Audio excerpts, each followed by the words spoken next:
creativity lies a lot in art. And it's very innovative the way you can use it to actually put your ideas onto reality.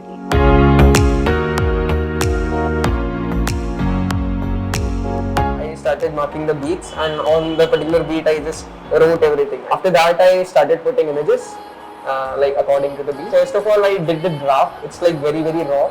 सब कुछ align कर दिया. Then I added the, you can say, animation. So I started with position shakes, and then I went on to like transitions, zoom in, zoom out. There was like a specific club thing in our school, like there are clubs. So I applied to that as a head designer. And I got the position, and then I started designing for that. I want to work as a cinematographer.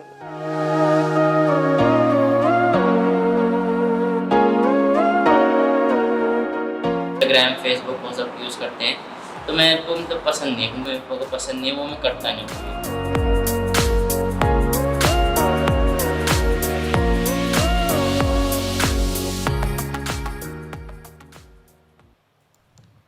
All right, so you've just met the next billion creatives, and today I'm going to tell you who the hell are they and why do you care, right?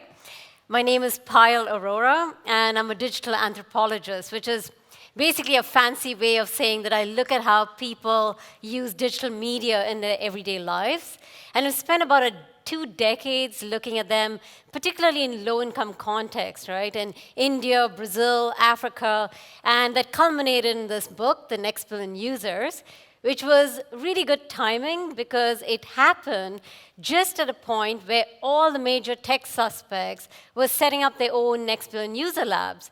So in the last few years, I've been working really intensely with a number of them, Google, Facebook, Spotify, name it. And obviously, because, well, it's no surprise, it's not an altruistic thing that let's embrace the world. Oops, this is about design inclusiveness, so you have a mic right through my dress. So this is a new design element, all right? It's like a tail, actually. Yeah, so this is going to be my cat tail. Okay, all right, so where was I besides the fashion statement? Yes. So every single tech company has been setting up the Next Billion User lab, right?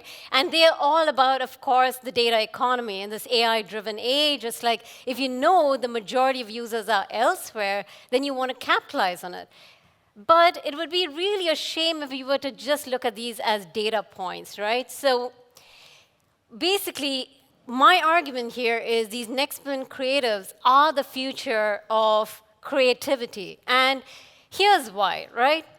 Just think in terms of scale. In the last few years, who are these next billion users? Are people who have fast come online. These are first generation.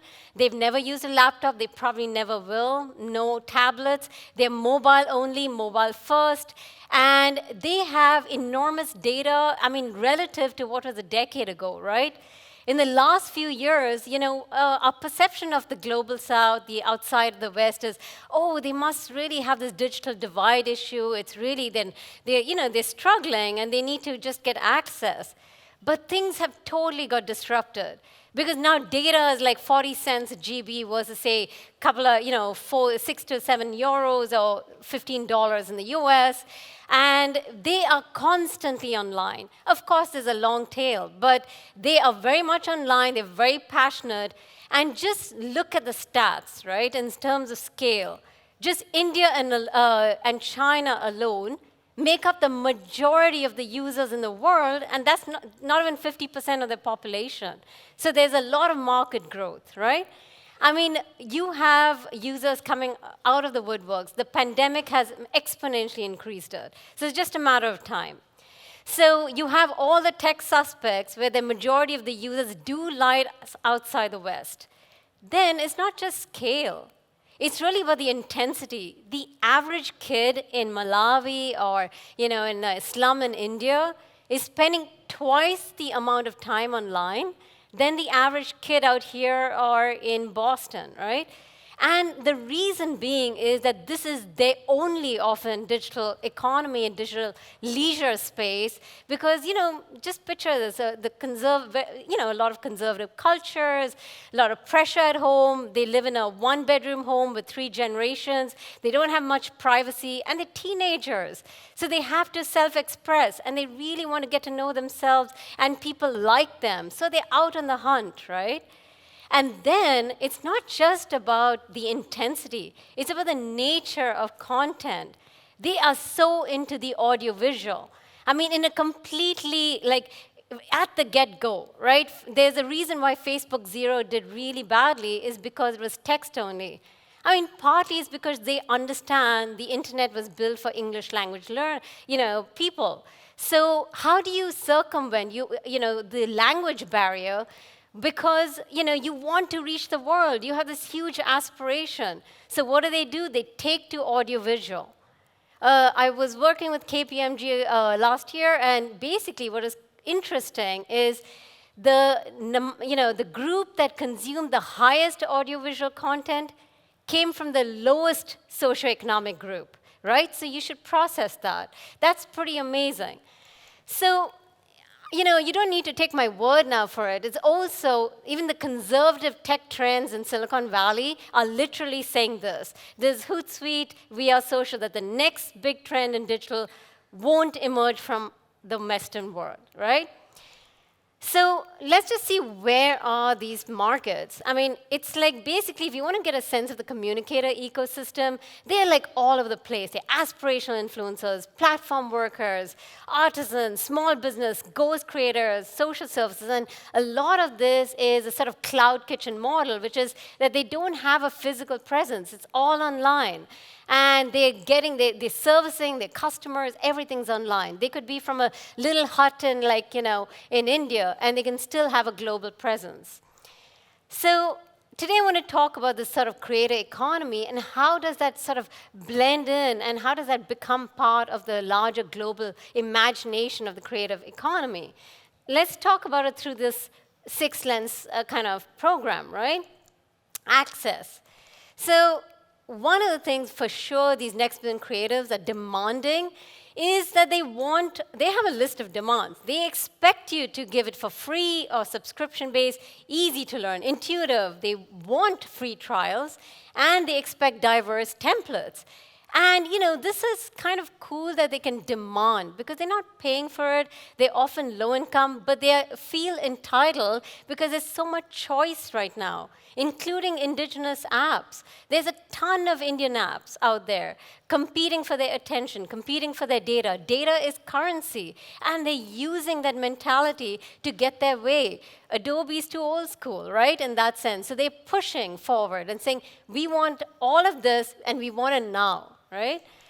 And here's the crazy thing. I mean, I've been working on this, looking at investigating creative professions for and the digital economy in the global south, and I've been astounded by the amount of time they take to make sure their content is right. They are spending hours and hours and hunting for the right tools across platforms, softwares, apps, etc., and just to make sure they get the right content. Right? And so they're using all sorts of ShareChat, Nojoto, they're creating drafts, they're running it so they know where to. Nojoto is perfect for draft making. They do use a lot of these Indian apps to try out, test out, co-create, and then they put it on this sort of foreign aspirational apps, which is Instagram, Facebook. They call it the completion end, right? So, but that also creates a high demand for a one-stop shop suite of creative tools. Why go on the hunt? Why spend all this labor when you should offer a sort of ecosystem of creativity? It's a market opportunity, right? So identity is they see themselves as aspirational influencers. Look, they're pretty realistic that they're not an influencer if you're not making money. Okay? So you have to monetize your creativity, otherwise you're not an influencer. That being said, they're hyper aspirational. They want to be rich, famous, and they want it, they want all the followers possible. But how do they compete with people like you? They have to follow the trends. So they're constantly obsessed about trends. But more importantly, they find the cracks through the the trends. So the flippers, for example, it's a low barrier entry. You could be low income, in a tier 2, tier 3 town with almost no resources, and you can learn all kinds of ways to flip your body, and you can get millions of followers. They find the niches, and they double down on it, and they build a community online, right? And from there, they use a platform to build other kinds of communications, products, services, and become entrepreneurial. It's a hook, right? The way they go about doing this is basically process in their mind is the product.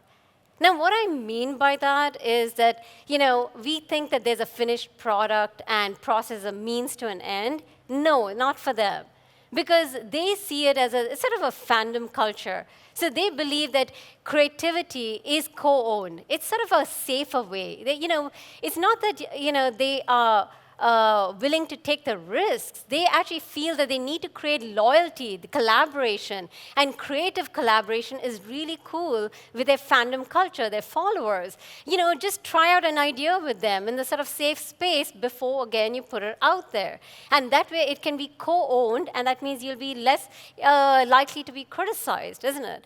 And so it's a very interesting aspect is that they don't see it as this ownership and this individual hyper-individuality as the end goal, is that it's all about me as an influencer. It's more about, have I created that community of space so other people can engage? And by the way, that is really going hot in China for years now. Live streaming is like hot in especially rural areas, especially low-income areas.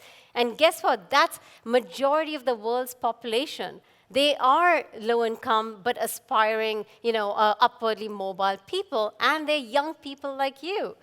So I wish I could say like me, but not really. But I hope this has given me some years off because I'm cool with this, right? Yeah. All right. So the creative tax, though, they recognize as a creative tax, okay? Because a lot of them, English is not their first language. I mean, just look at India alone. They have 22 official languages and 20,000 dialects. Imagine as a programmer or a designer, how do you cater to that? And how do you design for that? Fonts, formats, all sorts of stuff. So this is a creative tax and going local. But that's not going to stop them. They are going to go global in other ways, right? So they sort of love templates because they can really appropriate it, indigenize it, and make it their own.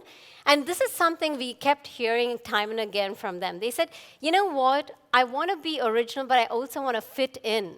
And templates allow us to do both. So and I'm talking to the tech companies, and the tech companies are, oh my God, I didn't become a designer to create templates. I mean, that's like killing creativity. Whereas they see it as templates are a pathway to enhancing their creativity so they don't waste their time on the technical, and they focus more on the message, on relationship building. And that's really key, right? So learning, the way they learn is they see it as being self-taught as a badge of honor. It's cool. It doesn't matter what your income level is. Because you're a loser if you have to look at long tutorials. You're a loser if you want formal curricula and design. So, part of the context here is a majority of the Gen Z in the global South don't have design programs. They don't go to formal education. So the way in which they're learning is they're creating their own digital personal curricula. They're following certain kind of YouTube stars, Instagram channels, certain kinds of profiles, and they're building their own personalized curricula and sharing it with others, saying, hey, you should check this person. This person's really good for inspiration. This person's really good for tips for that. And so they're coming up, and it's very dynamic, very mobile, ad hoc solutions come on the go, and if they do watch tutorials, it better be short, crisp, and to the point, ad hoc, right? But yeah, it's too old school for long curricula, right? So, and how are they expressing themselves? is they have cornered niches, and which is fascinating because majority of people we've been talking to over these years who are these young creative professionals or young creative aspirational influencers are people who are saying, well, you know what, I recognize my content is niche. I know I don't have this cultural capital. I know I don't live in Paris, London, or anything. I'll probably never leave my village in my life, right? So this is Neil Renaud. He's what they call the village influencer. He's from a far-off village in the south of India. And he basically, emulates either Bollywood stars or even like fashionistas from, the West, and he appropriates their outfits with the raw materials in his village. And guess what? This is obviously a little like crack in the trends that he has identified as an opportunity, and he has more followers than most fashion designers in the world, not just India, in the world. And now you hear, if you follow him, Neil Renaud, on Instagram, you see these big fashion industry tycoons saying, hey, great, can I have a selfie with you, right? And what's even cooler is he's totally playing with the whole gender thing and is like disrupting these sort of binaries, right? So this is what's interesting is that you take on a niche and then you scale. But it's not that he intended to scale, right? So there's other kinds of scalability, like it could be candle making, and it could be like tour guides, like you want to be how do you experience Kerala, how do you experience a particular place through, your own personalized adventure tourism, or art, or dog food. How do you have organic, tailored, crafted dog food for your, elite pet, right? So it's like a premium clientele, and all of this is the cloud kitchen model. And this is becoming the norm. For those who, don't know, the cloud kitchen model is, again, it's nothing on the ground. It's all about believing your audiences are online, and your products and services, your outreach is online. And of course, production is offline in some cases, right? So, and data, right? How is that impacting creativity is, well, these guys are risk takers to the core. I mean, look, you have to understand that liberal democracies are not the norm. They're like 5% of the world's countries, right? So we are talking about majority of the world, which is the norm, live in paternalistic, often patriarchal, authoritarian to semi-authoritarian cultures. People are constantly under surveillance. They're also under social surveillance because of conservative cultures. Their families are always tracking them. Their neighborhoods are always tracking them. When we're doing research in favelas in Brazil, you step out and all the neighbors, know where you're at, right? So in relation to that, the online actually affords more privacy, contrary to what we think, because we don't have that issue as much, right? We think that, oh my God, the digital is more taking away our privacy. And more importantly, these guys have the balls to actually just put themselves out there, because the thing is, these are teenagers beyond and above, right? And they really want to express themselves and find a community. So you have this sort of, hijab skateboarder community in Saudi Arabia and going viral in the Middle East. All these girls being anonymous and yet capitalizing on the attention economy. Or, this was something which is really cool, is we were trying to understand for the last few years on what did Gen Z think about privacy. And we realized if you want to answer that question, you need to look at the romance economy. Because here is this guy who is trying to serenade a girl through this sort of, very constructed visual with using Justin Bieber to signal he's a cosmopolitan guy, and, and he's like full of heart because this is Bollywood, on cocaine. So, and this is typical, and believe it or not, 98% of, say, Indians will have an arranged marriage. And guess what? That's the norm in most of, whether it's sub-Saharan Africa or in the South Asia. Many of them will have an arranged marriage. The idea of having a love marriage is very rare.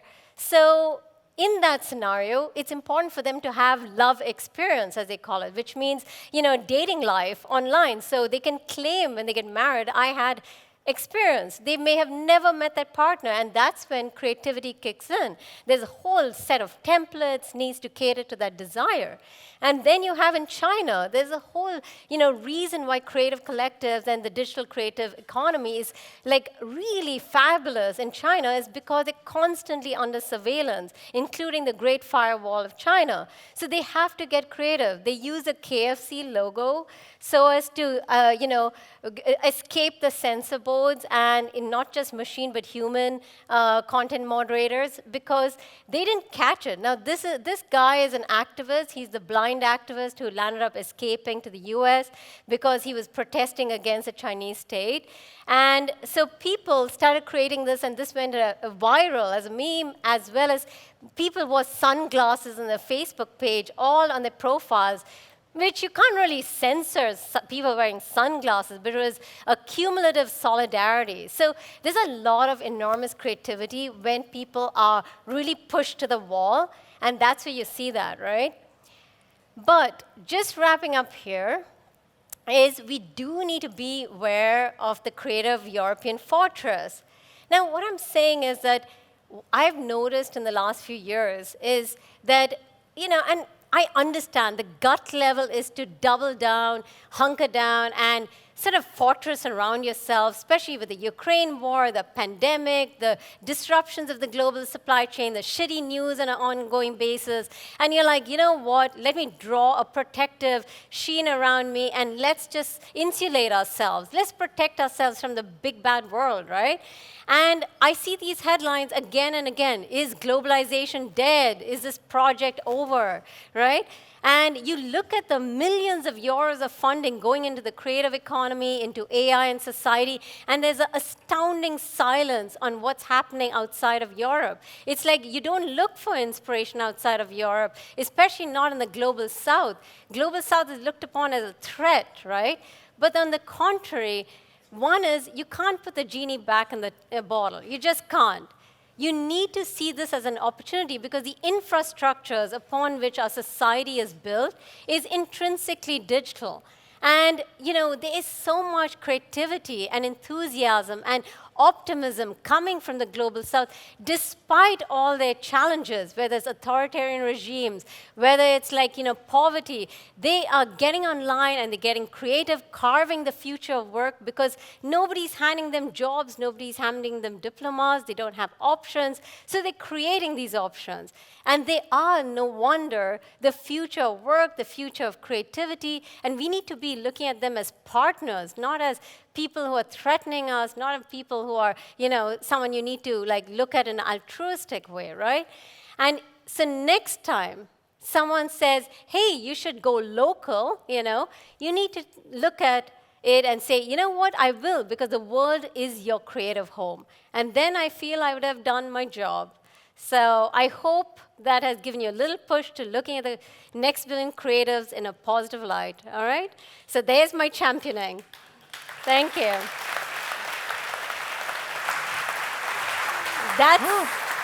That's the team that I have in India, just in India alone. So that's how much, it's not an individual, any kind of design, as you know, is never individual. It's always a collective effort. And I continue holding that.